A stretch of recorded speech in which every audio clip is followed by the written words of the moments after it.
Peut-on aujourd'hui avoir la certitude, d'une quelconque manière d'ailleurs, que la Russie est bien derrière cette affaire ? Aujourd'hui, quand on est un profane, la certitude, non. Un faisceau d'hypothèses, un faisceau de soupçons, assurément. D'abord, la succession qui est troublante. Litvinenko en 2007, Berezovsky 2013 et aujourd'hui donc Skripal.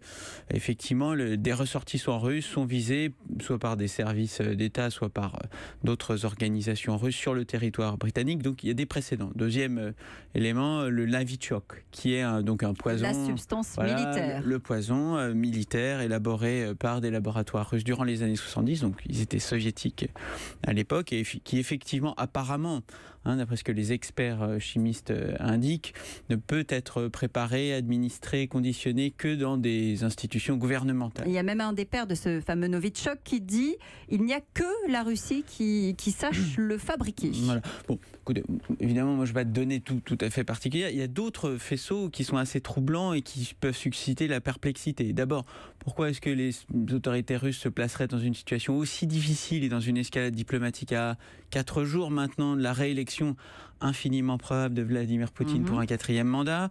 Pourquoi se placer dans une situation d'image aussi dégradée à quelques mois de ce qui va être le principal événement en Russie cette année? Pas du tout l'élection présidentielle, mais la Coupe du Monde.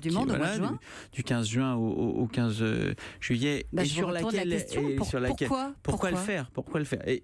S'agit-il d'un dérapage? S'agit-il d'une manipulation? On lit beaucoup dans la presse russe ce matin la thèse de la manipulation. C'est une réponse du berger à la bergère.